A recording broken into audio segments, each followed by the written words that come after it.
C'est le 13h, bienvenue, les titres.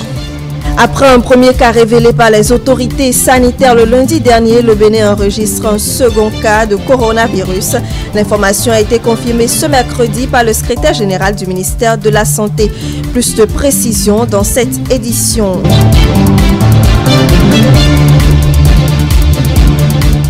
Le Bénin bénéficie du soutien de la Chine dans sa lutte contre le Covid-19. Vous entendrez à ce sujet le ministre de la Santé, Benjamin Nkpati.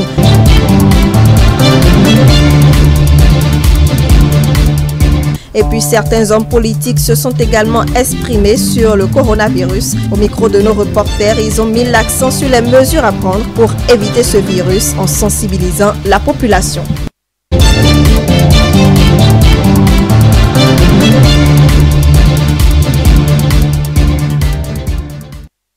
Merci de nous préférer pour vous informer. La coopération entre le Bénin et la Chine s'étend dans la lutte contre le Covid-19. Les résultats de la Chine a circonscrit le mal constituent la preuve que la maladie peut être prévenue, voire guérie. La solidarité chinoise se traduit par des dons de kits à la partie béninoise. Suivons respectueusement l'ambassadeur de la Chine près le Bénin et le ministre béninois de la Santé, Benjamin Nkpati. Depuis l'apparition de cette épidémie, la Chine a reçu beaucoup de messages de compassion, de solidarité venant du monde entier en général et aussi en particulier du Bénin. Messages du président de la République, du président de l'Assemblée nationale. L'ambassade et moi-même ont reçu chaque jour des appels et des gestes de toutes sortes différents, de solidarité, de soutien. J'en suis tellement touché. L'épidémie, le coronavirus n'a pas de passeport, mais la solidarité internationale non plus n'a pas de frontières. Il s'agit d'un défi de la nature à l'humanité. Cette fois-ci, cette pandémie n'est pas la première, certainement pas le dernier. De telles sortes de défis de la nature à l'humanité va se répéter certainement dans les jours à venir. C'est aussi une épreuve pour tous les pays, toutes les nations de ce monde, de cette terre. La solidarité est la meilleure solution de dépasser ce moment difficile. Je voudrais profiter de l'occasion pour encore une fois exprimer à la République populaire de Chine la solidarité du gouvernement et du peuple béninois avec à sa tête le président Patrice Talon pour l'épreuve qu'elle a eu à traverser et dont heureusement elle est en train d'échapper actuellement. Maintenant, plus que jamais, nous devons faire preuve de solidarité. De solidarité dans l'action, de solidarité dans la réponse à apporter face à cette pandémie. Nous restons assurés que comme vous avez pu en venir à bout, nous allons également en venir à bout.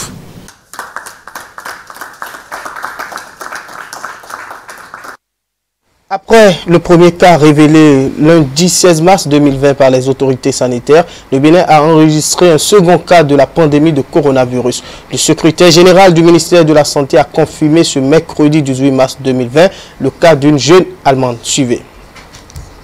Notre pays, le Bénin, a enregistré un deuxième cas positif de Covid-19 confirmé par le laboratoire de référence des fièvres hémorragiques de Cotonou. Il s'agit d'une jeune femme âgée de 21 ans, de nationalité allemande, venue d'Allemagne le 11 mars 2020 à 21 h et qui a rejoint Cotonou via Munich puis Paris. Elle ne présentait aucun signe à l'arrivée à l'aéroport de Cotonou, où l'auto-isolement pendant 14 jours lui a été prescrit. Nonobstant cette prescription, elle a visité certains endroits à Cotonou et à Porto Novo. À partir du 13 mars 2020, elle a présenté un écoulement nasal suivi de fièvre et une légère toux, ce qui a motivé la consultation dans une clinique où la COVID-19 a été suspectée. La patiente fut aussitôt mise en quarantaine avec son fiancé. Le résultat du prélèvement fait le 16 mars 2020 et traité au laboratoire national des fièvres hémorragiques de Cotonou est revenu positif au Covid-19 ce mardi 17 mars 2020 à 21h40. Ce jour, l'état clinique de la patiente est stable.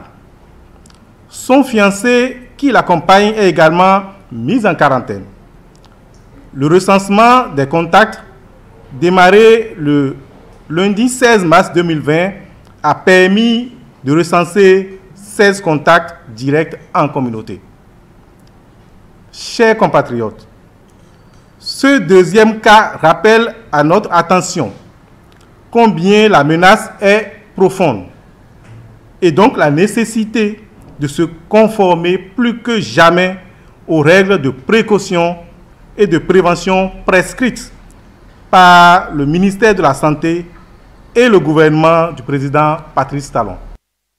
Parlons de la confirmation du deuxième cas de Covid-19 au Bénin. Suivant l'analyse du consultant politique Agapit Napoléon Maforican sur l'émission Le Grand Soir de ce mercredi 18 mars 2020, il invite la population au calme.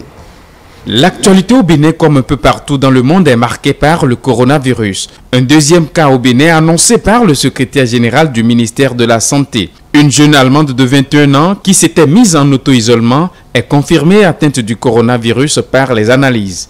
Mais il n'y a pas à trop s'inquiéter selon l'analyste politique. On a pris beaucoup d'avance aujourd'hui sur le phénomène. Donc, dès que le premier cas est constaté, on n'a plus à s'étonner du deuxième, du troisième, du cinquième ou du 10e cas. Sans être alarmiste, il faut que nous soyons sereins, mais nous soyons réalistes. Il faut que nos populations se calment. Il faut que nous gardions le sang-froid. Il faut que nous respections les directives. Et que nous sachions qu'à partir du moment où le premier cas est connu, et a été découvert, de nouveaux cas sont plausibles. Face au coronavirus, toute négligence devient une entrave à la santé publique. D'où la responsabilité de chaque citoyen, où qu'il soit, car... Le virus ne se transporte pas. Le virus n'a pas des ailes. Le virus n'est pas autoporté, n'est pas porté, n'est pas diffusé. Le virus n'est pas de l'air. Le virus est porté par les individus. Il est propagé par les individus. À partir du moment où on a pu l'acquérir sans le savoir et que nous ne respections pas les règles, on le transmet. Ce cas burkinabé est édifiant. Il aurait pu comprendre et respecter les règles. Ce nouveau cas est édifiant. Donc, nous devons savoir que c'est nous qui propageons le virus. C'est chaque citoyen qui propage le virus. Ce n'est pas une affaire des Blancs qui ont inventé microbes, machin, tout ça, et veulent exterminer l'Afrique. Non, c'est indécent, c'est irresponsable.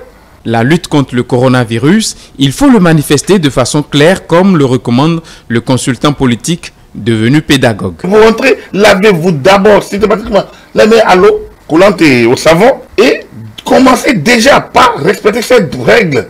On va tenir même en famille, même au salon, il faut mettre le coude. Oui. Et même détourner la tête. Tout à fait. Il faut manifester une lutte claire contre le virus. La pandémie du coronavirus est aujourd'hui un problème de santé publique, d'où des actions de lutte individuelles que collectives. Le personnel de votre chaîne de télévision ETélé est conscient du danger que représente le coronavirus. À cet effet, un dispositif a été mis en place par les responsables pour prévenir le mal. Mathilde Sabi, Prudence Kousouran pour le compte rendu. La lutte contre Covid-19, tout le monde est mobilisé. Les entreprises et sociétés sont appelées à jouer un grand rôle pour freiner le mal. ETélé ne déroge pas à la règle. L'heure est grave et déjà sur notre chaîne, nous avons mis nos commentateurs, nos chroniqueurs, nos spécialistes à contribution pour vulgariser au maximum la gravité de la période que nous passons en ce moment et surtout les mesures mises en place par le gouvernement devront nous permettre d'endiguer un peu la propagation du coronavirus puisque c'est de cela qu'il s'agit.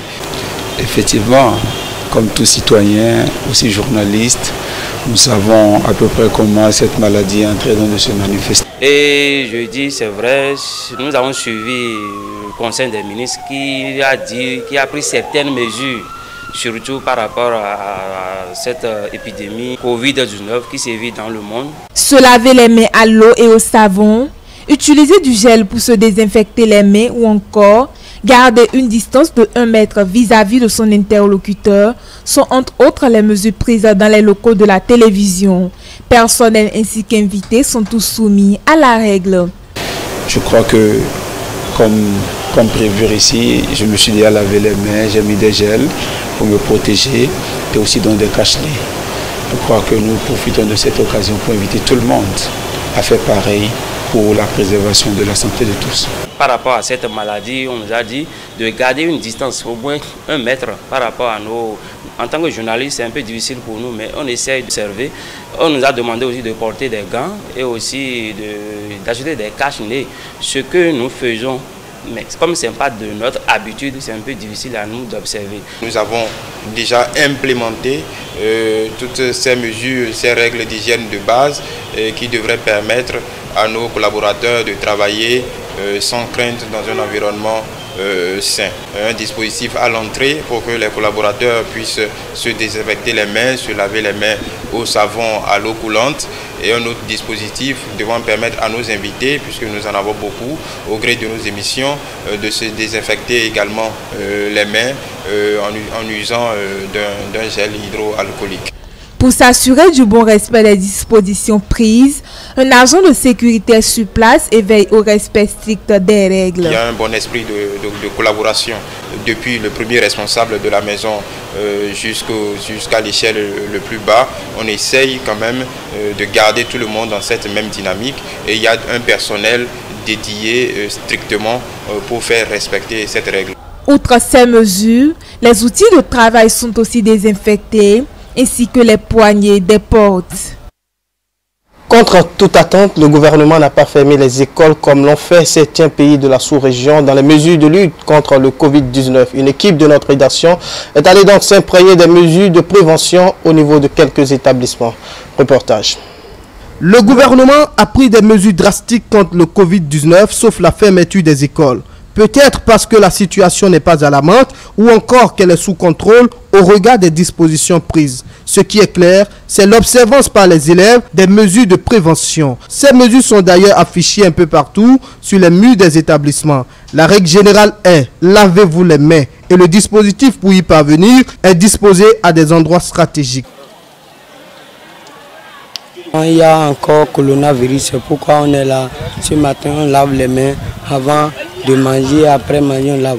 Et avant d'aller vers les classes, s'ils veulent, à chaque fois avant d'aller vers le réfectoire, la cantine, et quand on les remarque dans une certaine posture, nous-mêmes, nous leur demandons d'aller se laver les mains. Nous avons du savon liquide et nous avons de l'eau que nous mettons à leur disposition. Les responsables d'établissement ne se sont pas limités au respect des mesures de précaution. Ils organisent autant que faire se peut des séances de sensibilisation. Ils sont allés même jusqu'à exiger des vêtements propres. Lorsque nous repérons des élèves en sueur dans des vêtements, des tenues très sales, nous leur demandons systématiquement d'aller à la maison se laver, de laver leurs habits et nous les aidons même en leur donnant le moyen qu'il faut pour se mettre propre.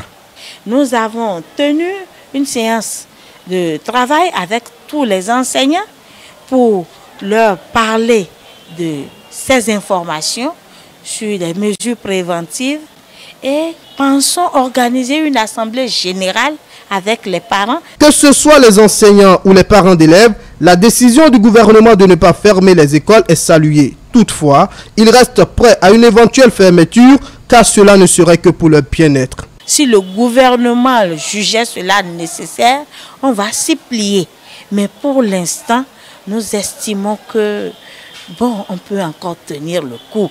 Moi, je demande à l'État de nous envoyer des agents de santé un peu partout pour le suivi, au moins des écoles. Ils sont là et déjà, ils sont là pour sensibiliser et en même temps inciter les enfants à vraiment respecter les mesures. Les responsables d'établissements entendent veiller au respect scrupuleux des mesures de prévention afin de lutter contre ce mal invisible et insaisissable. En guise de précaution sanitaire pour éviter le coronavirus, qu'est-ce qui est fait dans le rang des conducteurs des transports en commun? Élément de réponse dans ce reportage de Isaac Adié et de Prudence Koussouran. Nous sommes ici au marché international d'Antokpa où vous connaissez l'affluence. Alors, puisque nous parlons coronavirus, qu'en est-il des conducteurs de minibus et des Gué-Mathieu? Compte tenu de ce qui est arrivé comme ce virus, bon, les clients, beaucoup ne prennent plus les bus comme ça. Il y a des gens qui ont eu peur. Ils n'ont pas voulu prendre les bus à compte tenu. Parce qu'ils ont dit on va payer les cash, mais c'est comme ça. Comme beaucoup n'ont pas encore payé ça. Donc, ou bien, vous voyez, quand ils sont dans les bus, ils devraient parler. Donc on a dit que c'est ceux qui ne travaillent pas le micro, c'est ce qu'on nous a digéré après. Donc beaucoup ont fui, n'ont pas voulu prendre les bus. Les effectifs ont diminué. Le seul moyen qu'on a dit de prendre, c'est qu'ils ont dit de payer cash nez. Bon, c'est ça, c'est ce que moi je connais à propos de ça. Donc comme beaucoup n'ont pas encore payé les choses, les cash nez, les gants, quand ils ont dit là, bon, à cause de ça, ils ont fui de prendre les bus. Le coronavirus, il faut y croire et s'en prévenir. Et pour cause, même les moyens de bord sont admis à défaut de grands moyens. Nous avions appris à la radio qu'une maladie sévit. Pour nous préserver, nous devons nous couvrir le nez. C'est faute de moyens que moi j'utilise ce torchon.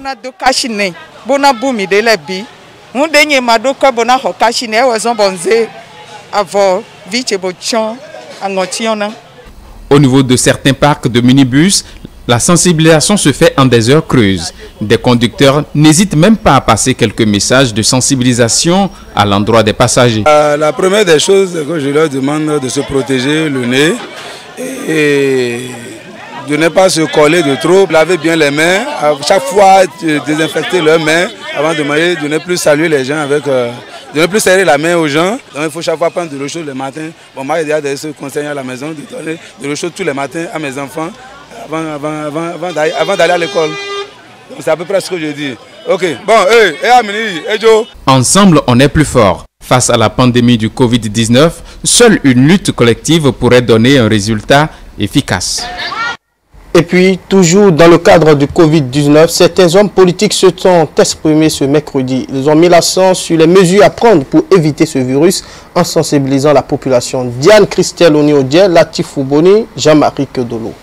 Le monde fait face à la propagation de la pandémie de coronavirus. La pandémie mondiale, aujourd'hui déclarée pandémie par l'OMS, parce que touchant pratiquement 155 nations sur les 180 nations que compte le monde, cette pandémie est une réalité. Au Bénin, le gouvernement multiplie des mesures pour empêcher la propagation du mal. Plusieurs voix accompagnent l'exécutif dans la sensibilisation. Les voix des politiques sont rares, voire inexistantes. ETélé donne l'occasion à certains, enfin, de s'exprimer. Le gouvernement avait quand même invité les Béninois à changer d'habitude, en commençant par le lavage des mains systématique, à répétition, éviter donc de moins de mètres de son semblable, d'éviter les poignées de main, tout cela. Toutes ces mesures, moi, je les observe depuis que le gouvernement l'a dit. Le gouvernement attend de tous des mesures individuelles avec des gestes simples, le tout dans la sérénité. Notamment, par exemple,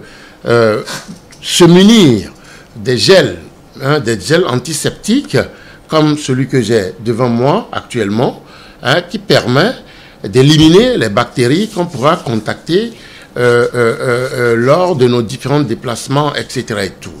Il faut aussi, lorsque on va en public, lorsqu'on a une grande réunion, se munir quand même d'un masque possible, comme celui-là, porter le masque lorsqu'on va dans des endroits où il y a beaucoup de monde, donc se munir de son masque pour éviter quand même la contagion vers soi-même ou pour contaminer éventuellement d'autres concitoyens. Les grands regroupements de plus de 100 personnes et surtout demander aux enseignants de pouvoir faire laver les mains aux enfants à leur arrivée à l'école avant qu'ils n'entrent en classe. Je peux vous dire que j'ai mes désinfectants. Nous n'avons pas entendu une seule fois qu'ils aient dit que le virus résisterait à la chaleur et qu'il faille boire beaucoup d'alcool.